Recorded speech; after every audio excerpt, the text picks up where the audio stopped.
said, I am the best. I am a Big Boss queen. അപ്പൊ എന്താണ് ഇപ്പത്തെ സീസണിനെ കുറിച്ചിട്ട് എന്താണ് തോന്നില്ല കണ്ടസ്റ്റൻസിനെ കുറിച്ചിട്ട്? എന്റെ ഈ ബിഗ് ബോസിൽ ഉണ്ട് ഈ വർഷം സിലക്ഷൻ നല്ലതാണോ?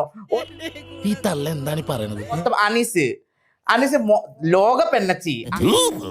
ഏതള്ളേ എന്റെ നാക്ക് ചൊറിഞ്ഞു വരുന്നുണ്ട് കേട്ടോ. കുത്തിയെന്നുണ്ടല്ലോ. ഞാൻ കണ്ണടിച്ചിട്ട് കിടക്കുന്ന ഞാൻ കണ്ട് എന്തായാലും പിരിച്ചിട്ട് മുഖത്തില് രണ്ട് അടി കൊടുക്കണേ. ഒരുമാതിരി മറ്റേ പണി കാണിച്ചോണ്ടല്ലോ. അടിച്ച് കരണ കുറിച്ച് പൊളിച്ചോളൂ. പിന്നെ സഹനാബാസ് എന്താ ചെയ്ത ആ വീട്ടിലെ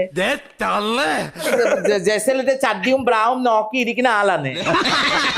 അനീസ് പോണ ദിവസം മുതൽ അനുമോൾക്ക് പറഞ്ഞ ഞാൻ കണ്ടിട്ടില്ല. അവന് ഏതാ ലോകത്തിലെ ജീവിക്കുന്ന ജീവിയാണ്. നീ നോക്ക് എന്നിട്ട് സ്വയം നന്നാക്കിയാ മതി. അവനവിടെ ലോക പെണ്ണച്ചേനെ ഒരുപാട് ചൊറിയണ വർത്താനം പറയരുത്. ഞാൻ കണ്ണടിച്ചിട്ട് ഞാൻ കണ്ട് ചോദിക്കണ്ടേ എനിക്ക് പന്നിയുടെ തലമണ്ട അടിച്ച് പൊളിക്കാൻ വേണ്ടത്.